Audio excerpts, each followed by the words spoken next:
UP के मुख्यमंत्री योगी आदित्यनाथ के गढ़ में गैंगस्टर लॉरेंस बिश्नोई गड़ा रहा है अपनी नज़र।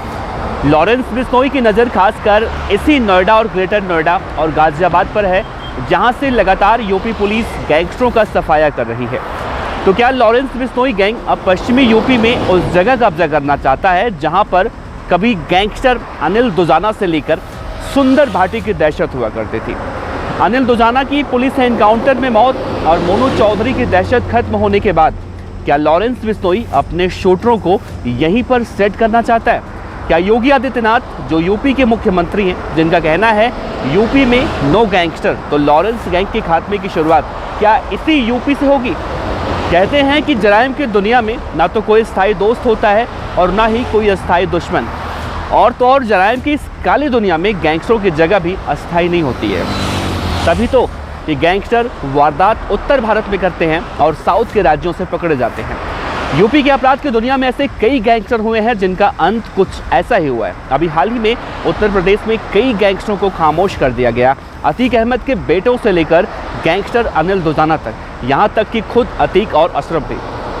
हालांकि इनमें से कुछ पुलिस की गोली का शिकार हुए हैं और कुछ अपने विरोधी गैंग का, लेकिन रिजल्ट वही आया, गैंगस्टर साफ। अब खबर है कि मौजूदा वक्त का उत्तर भारत का सबसे खतरनाक गैंगस्टर लॉरेंस बिश्नोई इसी यूपी में अपनी नज़र गड़ा कर बैठा हुआ है और अपने शूटरों को यूपी में शिफ्ट करने की तैयारी कर रहा है। तो क्या लॉरेंस बिश्नोई के लिए ये सब कुछ इतना आसान हो पाएगा? अगर लॉरेंस भी यूपी के अंदर वारदातों को अंजाम देता है तो क्या उसके अंत की शुरुआत यूपी से होगी? बताएंगे विस्तार से। नमस्कार, आप देख रहे हैं OTT इंडिया और मैं हूं आपके साथ देवनाथ पांडे। उत्तर प्रदेश के प्रयागराज में 24 फरवरी 2023 को हुए उमेश पाल हत्याकांड के बाद यूपी में शुरू हुई खून खराबे की लड़ाई खामोश होने का नाम नहीं ले रही है। असद खान, गुलाम, अतीक अहमद, अशरफ मिट्टी में मिल चुके हैं। तो उसके बाद 4 मई 2023 को UP-STF ने पश्चिमी यूपी में खौफ का पहला नाम रहे गैंगस्टर अनिल दुजाना को दिन के उजाले में ही मेरठ में घेर कर निपटा दिया। गाजियाबाद पुलिस ने भी मुरादनगर में गैंगनहर के जंगलों में घेर कर 50,000 के उस इनामी बदमाश को मार डाला जो कहता था कि उसे 2.5 लाख जब इनाम हो जाएगा तब तक पुलिस नहीं पकड़ पाएगी। खैर, ये तो उन बदमाशों की फहरिस्त है, लेकिन अभी बहुत कुछ नया निकल कर सामने आने वाला है। सवाल ये उठ रहा है कि क्या अब उत्तर प्रदेश में, खासतौर से इसी पश्चिमी उत्तर प्रदेश में जहां हम खड़े हैं, इन बदमाशों से खाली हुई जगह को लॉरेंस बिश्नोई के शूटर भरने में जुटे हुए हैं? क्योंकि जो मीडिया रिपोर्ट निकलकर सामने आ रही है उसके मुताबिक 1974 बैच के दबंग एनकाउंटर हैं स्पेशलिस्ट UP-STF के महानिरीक्षक रह चुके हैं। उनका नाम है विक्रम सिंह। वो कहते हैं कि बदमाशों का कोई पक्का और निजी ठिकाना नहीं होता है। इनमें दोस्ती और दुश्मनी भी अस्थायी नहीं होती। सब मौका परस्त होते हैं। जब जिसका जैसे दाव फिट बैठता है अपना अपना पैर वहीं जमा लेते हैं। बस इन्हें कहीं भी एक थोड़ी सी खाली जगह की गुंजाइश दिखाई दे। जहाँ तक यूपी में इन दिनों अपराधियों के हो रहे सफाए से खाली होने वाली जगहों को भरने की बात है, तो इन मौजूदा हालातों में इससे इनकार भी नहीं किया जा सकता कि हमेशा ऐसे ही मौक़ों या फिर खाली होती हुई जगहों की ताड़ में बैठा रहने वाला दिल्ली की मंडोली जेल में बंद पड़ा कुख्यात गैंगस्टर लॉरेंस बिश्नोई और उसके शूटर अब एक्टिव हो चुके हैं। उत्तर प्रदेश के पुलिस महानिदेशक डॉक्टर विक्रम सिंह, पूर्व पुलिस महानिदेशक, कहते हैं कि लॉरेंस बिश्नोई इन दिनों जराइम की दुनिया में भारत का एक ऐसा गैंगस्टर है जो बहुत ही चालाकी से आगे बढ़ रहा है।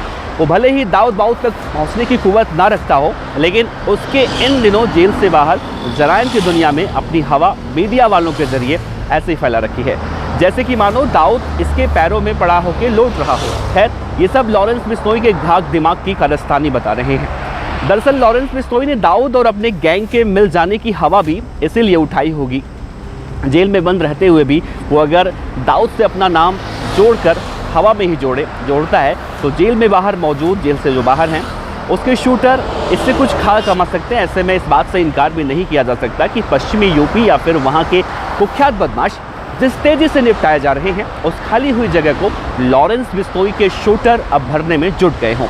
हालांकि इससे भी यूपी पुलिस को बेहद सतर्क रहना होगा, वरना पता लगा कि यूपी पुलिस ने अपने इलाके के घोषित बदमाशों से तो निजात पा ली है और उनकी जगह मौका लगते ही दिल्ली की मंडोली जेल में बंद पड़े बदनाम गैंगस्टर लॉरेंस बिश्नोई अपना वर्चस्व कायम करने के लिए दबे पांव पश्चिमी यूपी में खाली हुई बदमाशों की जगहों पर अपने शूटर घुसा दे। तो यूपी पुलिस के लिए और यूपी में कानून शांति व्यवस्था के लिए लॉरेंस के शूटर बेहद घातक साबित हो सकते हैं। दिल्ली पुलिस के स्पेशल सेल के रिटायर्ड डीसीपी और कभी देश के चंद दबंग एनकाउंटर स्पेशलिस्टों में शुमार रहे एलन राव ने कहा है कि लॉरेंस बिश्नोई के सामने इस वक्त अपने गैंग को बचाए रखने की कोई चुनौती नहीं है, क्योंकि राजस्थान हो, पंजाब हो या फिर हरियाणा, यूपी, दिल्ली, अब उसे टक्कर देने वाला कोई गैंग उसके सामने नहीं खड़ा है। ऐसे में अब उसे जेल के अंदर बंद रहकर कोई चिंता अगर सता रही होगी तो सिर्फ वो यही होगी कि पश्चिमी यूपी में एनकाउंटर में ढेर हो रहे वहाँ के बदमाशों से जो खाली जगह हो रही है वहाँ पर वो कब्जा कैसे करे, क्योंकि अब लॉरेंस के लिए हाल फिलहाल में पश्चिमी यूपी का क्षेत्र ही सबसे बेहतर और खाली ऑप्शन के रूप में दिखाई दे रहा होगा। जब से यूपी पुलिस ने आमने सामने की मुठभेड़ों में पश्चिमी उत्तर प्रदेश के बदमाशों को निपटाना शुरू किया है, उससे ये बात साफ हो चुका है कि खाली हुई जगह को लॉरेंस बिश्नोई हर हाल में हड़प कर पश्चिमी यूपी में अपना वर्चस्व कायम करना जरूर चाहेगा। लेकिन ऐसे में एक सवाल और भी उठता है। उत्तर प्रदेश के मुख्यमंत्री योगी आदित्यनाथ जब पहली बार प्रदेश की गद्दी पर बैठे थे तो उन्होंने एक ऐलान किया था, खुले मन से ऐलान किया था। उन्होंने कहा था कि प्रदेश में अगर गुंडे बदमाशों को रहना है तो या तो वो प्रदेश को छोड़ दें या फिर बदमाशी को छोड़ दें, और जिन बदमाशों ने बदमाशी नहीं छोड़ी उन बदमाशों को दुनिया से छुड़वा दिया गया, भले ही वो अपने विरोधी गैंग की गोली का शिकार हुए हों या फिर पुलिस एनकाउंटर में मारे गए हों। उत्तर प्रदेश के मुख्यमंत्री योगी आदित्यनाथ का साफ कहना है कि प्रदेश में शांति व्यवस्था बरकरार रहनी चाहिए, नहीं तो गुंडे माफियाओं का अंत ऐसे ही होगा जैसे अभी हाल में ही देखने को मिला है। तो लॉरेंस बिश्नोई की आशंकाएं जिस तरह से जताई जा रही है कि पश्चिमी उत्तर प्रदेश, खासतौर से नोएडा, ग्रेटर नोएडा या फिर गाजियाबाद, दिल्ली एनसीआर के क्षेत्र में ये सब दायरे में आते हैं, तो इन सब जगहों पर अगर लॉरेंस बिश्नोई एंट्री मारता है तो शायद उसके अंत की शुरुआत पश्चिमी उत्तर प्रदेश से ही उत्तर प्रदेश के मुख्यमंत्री योगी आदित्यनाथ की पुलिस कर सकती है। ऐसे में पुलिस प्रशासन तो अलर्ट है। लॉरेंस बिश्नोई गैंग के शूटरों के बारे में कहा जाता है कि देश भर में उसके करीब 1000 शार्प शूटर हैं। ऐसे में पुलिस के सामने भी उतनी ही बड़ी चुनौती होगी कि लॉरेंस बिश्नोई के शूटरों को पश्चिमी यूपी में एंटर होने से कैसे रोक पाए। वैसे आपको क्या लगता है, क्या लॉरेंस बिश्नोई अगर उत्तर प्रदेश में एंट्री मारता है या फिर उसके शूटर एंट्री मारते हैं तो क्या लॉरेंस बिश्नोई के अंत की शुरुआत होगी? क्योंकि उत्तर प्रदेश के मुख्यमंत्री योगी आदित्यनाथ का गैंगस्टरों के खिलाफ किस तरह से कार्रवाई होता है ये बताने की शायद ज़रूरत नहीं है। वैसे आपका क्या कहना है नीचे कमेंट बॉक्स में ज़रूर बताइएगा। आपका बहुत बहुत शुक्रिया। देखते रहिए OTT इंडिया। नमस्कार।